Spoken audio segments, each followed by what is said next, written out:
Welcome to hyper TV news.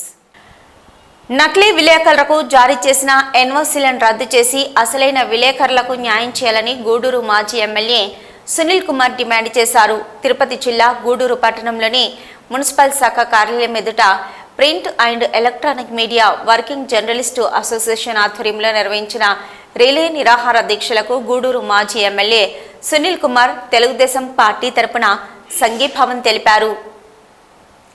Gudur municipal commissioner నకిలీ విలేకరులకు జారీ చేసిన ఎన్ఓసీలను రద్దు చేయాలని డిమాండ్ చేస్తూ పట్టణంలోని మున్సిపల్ శాఖ కార్యాలయం ఎదుట print and electronic media working journalist association ఆధ్వర్యంలో నిర్వహించిన రిలే నిరాహార దీక్షలు రెండో రోజుకు చేరుకున్నాయి. జర్నలిస్టుల దీక్షకు మద్దతుగా తెలుపుతూ గూడూరు మాజీ ఎమ్మెల్యే సునీల్ కుమార్ దీక్ష శిబిరంలో జర్నలిస్టులతో కలిసి దీక్ష చేస్తూ సంఘీభావం తెలిపారు. ఈ సందర్భంగా గూడూరు మాజీ ఎమ్మెల్యే సునీల్ కుమార్ మాట్లాడుతూ ప్రభుత్వానికి ప్రజలకు మధ్య వారధిగా నిలిచే జర్నలిస్టులు వారి సమస్యలను పరిష్కరించాలని కోరుతూ రోడ్డు ఎక్కి రిలే నిరాహార దీక్షలు చేపట్టడం ద్వారా వైసీపీ పాలన ఏ స్థాయిలో ఉందో అర్థమవుతుందని వ్యాఖ్యానించారు. స్థానిక ఎమ్మెల్యే వరప్రసాదరావు స్పందించి మున్సిపల్ కమిషనర్ స్థాయి మర్చి ఇచ్చిన ఎన్ఓసీలను రద్దు చేసే విధంగా చర్యలు తీసుకోవాలని డిమాండ్ చేస్తున్నామన్నారు. జర్నలిస్టుల పోరాటాలకు టీడీపీ మద్దతుగా నిలుస్తుందని ప్రకటించారు.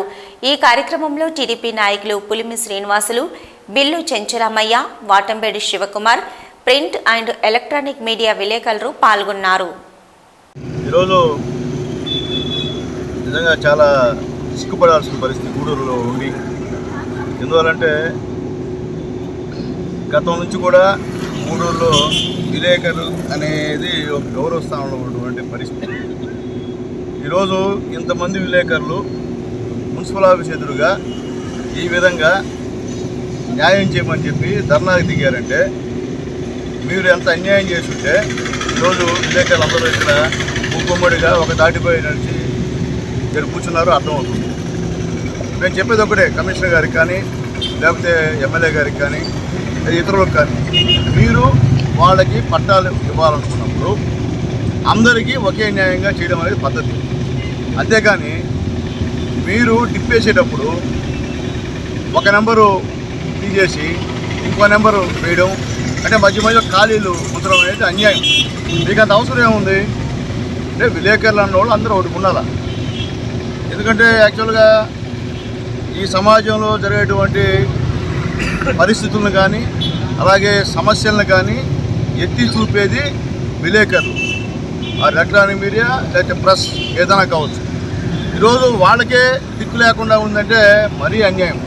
ఇప్పుడు పురపాలక సంఘంలో కమిషనర్ గారు పన్నులు కట్టండి దండోరా ఇస్తే అది లోకల్ ఛానల్ తీసి టీవీ చూపాల్సింది వాళ్ళు, పేపర్ వేయాల్సింది వీళ్ళు. అట్లాగే ఒక రెవెన్యూ అధికారి ఏదన్నా చేస్తుంటే దాన్ని ఎక్స్పోజ్ చేయాల్సింది ప్రెస్ మీడియా మిత్రులు, లేదా ఒక ఎంఆర్ఓ ఒక మంచి పని చేస్తుంటే దాన్ని ఎక్స్పోజ్ చేయాల్సింది పత్రికా మిత్రులు. ఎవరెవరికో ఇచ్చారు విలసలాలు. ప్రెస్ వాళ్ళందరూ కూడా గొప్ప వాళ్ళు ఏం కాదు. ప్రెస్ వాళ్ళందరూ కూడా బిలో పావర్టీకి దిగులు ఉన్నటువంటి వాళ్ళే అందరూ కూడా. కానీ మీరు వాళ్ళని వయసుజాలను చూసి అందరూ కోటేశ్వరం అనుకున్నారేమో. ఎవరు కోటేశ్వరం లేరు, విలేకరులు అందరూ పేదవాళ్ళే.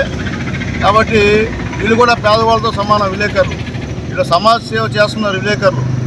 మన వాళ్ళని ఏం చేసినా వాళ్ళు పత్రికల్లో మనం హైలైట్ చేసి చూపిస్తున్నటువంటి వాళ్ళు మన విలేకరులు. అలాంటి వాళ్ళకి ఇప్పుడు అన్యాయం జరిగిందంటే నిజంగా కడుపు పండే విషయం. ఇప్పుడు ఎన్ఓసీలు మీ ఇష్ట ప్రకారం మీరు ఇచ్చేయడం అనేది మంచి పద్ధతి కాదు.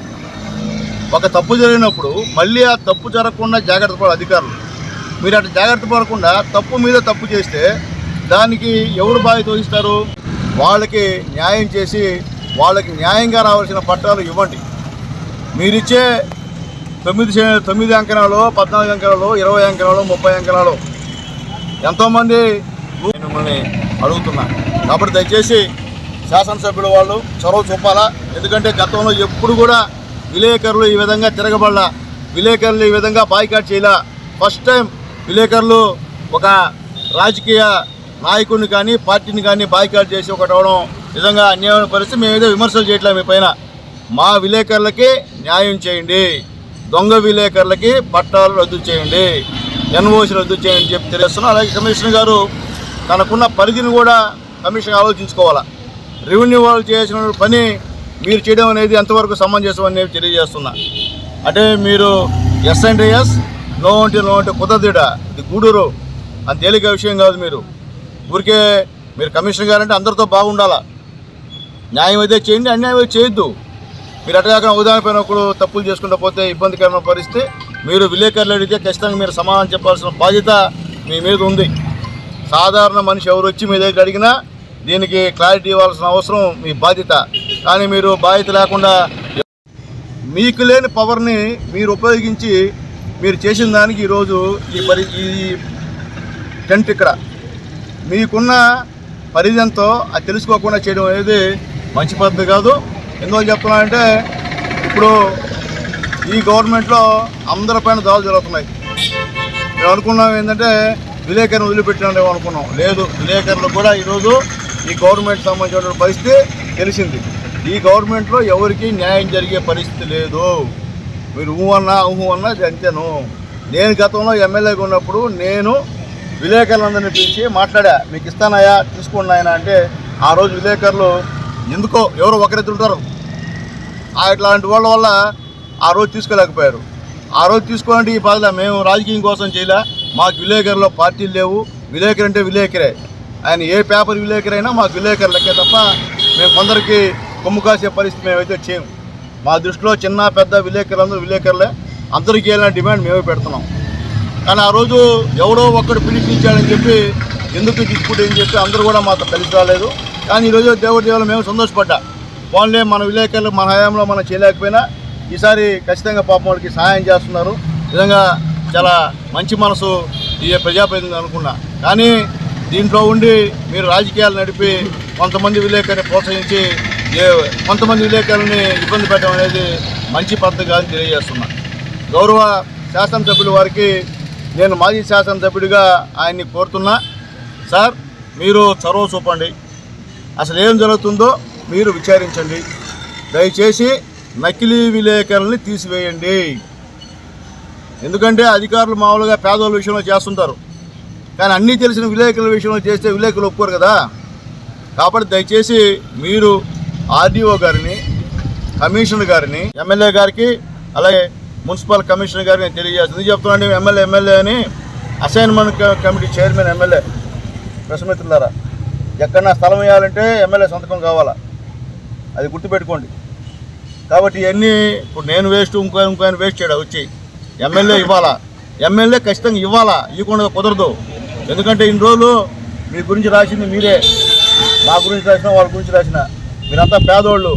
మీకు ఇవ్వాల్సిన బాధ్యత ఎమ్మెల్యే గారి పైన ఉంది. డిమాండ్ చేస్తున్నాం ఎమ్మెల్యే గారిని, దయచేసి విలేకరులకు న్యాయం చేయండి, దొంగ విలేకరులకి సహకరించదని చెప్పి గూడూరు నియోజకవర్గ తెలుగుదేశం పార్టీ యొక్క సంపూర్ణ మద్దతు ప్రకటిస్తుంది. దీంట్లో పూర్వాపరాలు పరిశీలిస్తే గూడూరు నియోజకవర్గంలో గూడూరు పట్టణంలోని విలేకరులందరూ కూడా గూడూరు పట్టణ శివారు ప్రాంతమైన ఇందిరానగర్లో వీళ్ళకి ఇటీవల కాలంలో పట్టాలు ఇవ్వడం జరిగింది. దీంట్లో చిన్న పెద్ద పత్రిక అందరూ కూడా పట్టా స్థలాలు కేటాయించినప్పటికీ దీంట్లో కొంత అవినీతి జరిగిందని చెప్పి విలేకరులు దీని మీద ఆరోపణలు చేయడం బాధాకరం. ఎందుకంటే సమాజంలో అవినీతిని లేదా జరుగుతున్న అన్యాయాల్ని అక్రమాలని ఎత్తు చూపించే పాత్రికేయ మిత్రులకే ఈ విధంగా అన్యాయం జరగడం అనేది దారుణమైన విషయం. దీంట్లో ఎవరైతే నకిలీ రిపోర్టర్లుగా ఈ లిస్టులోకి చేరినారో వారందరినీ కూడా గుర్తించాల్సిన అవసరం ఉంది. వారి మీద తగు చర్యలు తీసుకోవాల్సిన అవసరం ఉంది. వారికి ఏదైతే ఎన్ఓసీలు ఇచ్చినారో వాటిని రద్దు చేయాలని చెప్పి వారు కోరుతున్నటువంటి న్యాయమైన కోరికకి తెలుగుదేశం పార్టీ మద్దతు ఇస్తూ ఈ నకిలీ విలేకరులకు ఇచ్చినటువంటి నో అబ్జెక్షన్ సర్టిఫికేట్ను వెంటనే రద్దు చేసి దీని మీద పూర్తి స్థాయిలో విచారణ జరిపించాలని చెప్పి ఈ సందర్భంగా డిమాండ్ చేస్తున్నాం. విలేకరులకి ప్రభుత్వం వాళ్ళకి ఫ్లాట్లు అలాట్మెంట్ చేసి జరిగింది. ఆ అలాట్మెంట్లో కొంతమంది విలేకరులకి అవకతవకలుగా చేసి వాళ్ళకి పూర్తి సర్టిఫికేట్లు ఇవ్వకుండా వాళ్ళకి ప్రభుత్వం ఇబ్బంది పెడుతుంది. కనీసం విలేకరులకి అంటే ప్రజలకి ప్రభుత్వానికి వార్తలు లాంటి వాళ్ళు ఏమైనా అన్యాయాలు జరిగితే వాళ్ళు వెలుగు చూపించే విలేకరుల వాళ్ళకే అన్యాయం చేస్తున్నారు. ఈ ఉద్యమానికి మా తెలుగుదేశం పూర్తి వాళ్ళకి మద్దతు తెలుపుకుంటూ సెలవు. భానుడి భగభగలతో గూడూరు పట్టణంలో వృద్ధులు, చిన్నపిల్లలు, అనారోగ్యంతో ఉన్నవారు తీవ్ర ఇబ్బందులు ఎదుర్కొంటున్నారు. ఉదయం 8 గంటల నుంచి తీవ్రమైన ఎండతో సొమ్మసిల్లిపోతున్నారు. గూడూరు పట్టణంలో ఎండ తీవ్రత ఎక్కువగా ఉండడంతో ప్రజలు ఇంటి నుంచి బయటకు రావాలంటే హడలిపోతున్నారు. ఉదయం 8 గంటల నుంచి వేడిగాలులు, ఉక్కపోత ఎక్కువగా ఉంటుంది. వృద్ధులు, చిన్నపిల్లలు, అనారోగ్యంతో ఉన్నవారు తీవ్రమైన ఎండలతో ఇబ్బందులు పడుతున్నారు. ఫ్రూట్ జ్యూస్ మరియు కూల్ డ్రింక్ షాపులు కిటకిటలాడుతున్నాయి. ఉదయం 11 గంటలకే జన సంచారం లేక రోడ్లన్నీ నిర్మానుష్యంగా మారుతున్నాయి. విద్యుత్ సరఫరాకి ఎటువంటి అంతరాయం లేకపోవడంతో కొంత ఉపశమనం పొందుతున్నారు. వేసవి సెలవుల అనంతరం పాఠశాలలు ప్రారంభమయ్యాయి. ఎండ తీవ్రత తగ్గకపోవడంతో ప్రభుత్వం ఒక పూట మాత్రమే పాఠశాలలు నిర్వహించాలని ఆదేశించింది. జూలై 7వ తేదీ విజయవాడలో జరగనున్న మాదిగల జన జాగృతి బహిరంగ సభను మాదిగలందరూ కలిసి పాల్గొని జయప్రదం చేయాలని ఎంఆర్పీఎస్ జాతీయ వ్యవస్థాపక అధ్యక్షులు ఉసురుపాటి బ్రహ్మయ్య మాదిగ పిలుపునిచ్చారు. గూడూరు పట్టణంలో జరిగిన ఎంఆర్పీఎస్ కార్యవర్గ సమావేశంలో ఆయన పాల్గొన్నారు. గూడూరు పట్టణంలోని అరుంధతి పాలెంలో ఎంఆర్పీఎస్ కార్యవర్గ సమావేశం నిర్వహించారు. ఈ సమావేశానికి ముఖ్య అతిథిగా ఎంఆర్పీఎస్ జాతీయ వ్యవస్థాపక అధ్యక్షులు ఉసురుపాటి బ్రహ్మయ్య మాదిగ పాల్గొన్నారు. పలు సమస్యలపై చర్చించారు. బ్రహ్మయ్య మాదిగ మాట్లాడుతూ ఎస్సీ వర్గీకరణ కొరకు ఎంఆర్పీఎస్ ప్రారంభించి 29 సంవత్సరాలు పూర్తవుతుందని, ఈ సందర్భంగా జూలై 7వ తేదీ విజయవాడలో భారీ సభ ఏర్పాటు చేస్తున్నామని తెలిపారు. గత 29 సంవత్సరాలుగా అనేక పోరాటాలు చేస్తున్న రాజకీయ పార్టీలు మాదిగలను గుర్తించడం లేదని, ఎస్సీ వర్గీకరణ సాధించేంత వరకు పోరాటం ఆగదని హెచ్చరించారు. 7వ తేదీ జరిగే సభలో మాదిగలందరూ పాల్గొని జయప్రదం చేయాలని కోరారు. ఈ సమావేశంలో వంగపూరి పెంచలయ్య, బెల్లంకొండ గోపి, భాస్కర్, గోవింద్, వినోద్ కుమార్ తదితరులు పాల్గొన్నారు. ఏబీసీడీలుగా వర్గీకరించాలని 1994 జూలై 7న ప్రకాశం జిల్లా నాగులపులపాడు మండలం ఈదుముడి గ్రామంలో ఏర్పడినటువంటి ఎంఆర్పీఎస్ ఉద్యమం రేపు జూలై 7 నాటికి 29వ ఆవిర్భావ దినోత్సవాన్ని జరుపుకుంటున్న సందర్భంగా విజయవాడ జింకానా గ్రౌండ్స్లో మాదిగల జనజాగృతి సభను ఏర్పాటు చేయడం జరిగింది. ఆ సభను జయప్రదం చేయడం కోసం రాష్ట్ర వ్యాప్త పర్యటనలో భాగంగా ఈరోజు గూడూరుకి రావడం జరిగింది. గూడూరులో బెల్లంకొండ గోపి, పెంచలయ్య నాయకత్వంలో ఈరోజు జిల్లా కార్యకర్తల సమావేశాన్ని ఇక్కడ నిర్వహించుకోవడం జరుగుతూ ఉంది. ఈ సందర్భంగా రాష్ట్రంలోని మాదిగ ప్రజలకు, ప్రజాస్వామ్యవాదులకు, మాదిగ ఉపకులాల పెద్దలందరికీ కూడా సవినీయ విజ్ఞప్తి చేస్తూ ఉన్నాం. ఎస్సీ రిజర్వేషన్ వర్గీకరించాలని మొదలుపెట్టినటువంటి ఎంఆర్పీఎస్ ఉద్యమం 94కు ప్రారంభమైతే 99కే అప్పటి ప్రభుత్వాల మెడలు వంచి మనం ఎస్సీ వర్గీకరణ సాధించుకోవడం జరిగింది. 99 నుంచి 2004 వరకు ఎస్సీ వర్గీకరణ అమలు జరుగుతున్న సందర్భంలో మాదిగ జాతి, మాదిగ ఉపకులాల బిడ్డలు దాదాపు 20,000 మందికి విద్యా ఉద్యోగ అవకాశాలు వచ్చిన సందర్భాన్ని కూడా మనం గుర్తు చేసుకుందాం. గూడూరు పట్టణంలోని త్యాగరాజ వీధిలో ఉన్న శ్రీ కళ్యాణ వీరభద్ర స్వామి దేవస్థానంలో మంగళవారం సందర్భంగా స్వామివారికి విశేష అలంకరణ ఏర్పాటు చేసి ప్రత్యేక పూజలు నిర్వహించారు. అనంతరం అన్నదాన కార్యక్రమం జరిగింది. భక్తులు స్వామివారిని దర్శించి అన్న ప్రసాదాలు స్వీకరించారు. ఉభయకర్తలుగా పంట శ్రీనివాసులు రెడ్డి, శ్రీమతి అపర్ణ కుటుంబ సభ్యులు వ్యవహరించారు.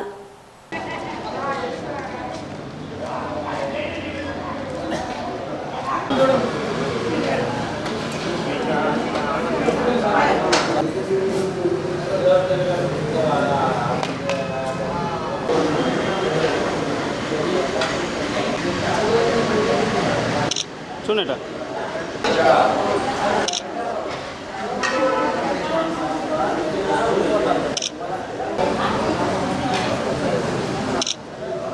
సాంబార్ వేసుకోండి, ఇడ్లీ వేస్తారు.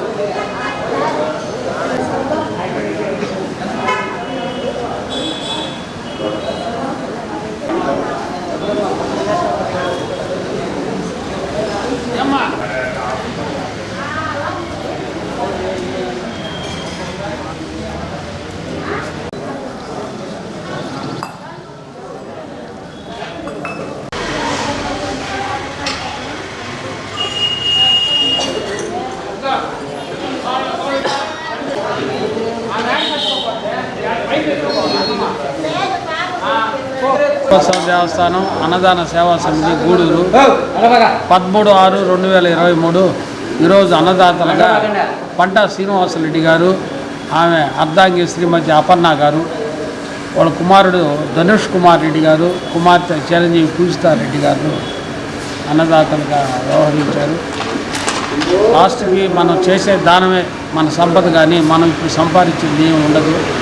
మనం చేసిన పాపుణ్యాలే మనకు సంపదలు. కాబట్టి ఎవరైనా కానీ వాళ్ళకి చేతికి కలిగింది ఒకరికి దానం చేయండి, ఒక్కరికైనా కానీ అంత అన్నం పెట్టండి.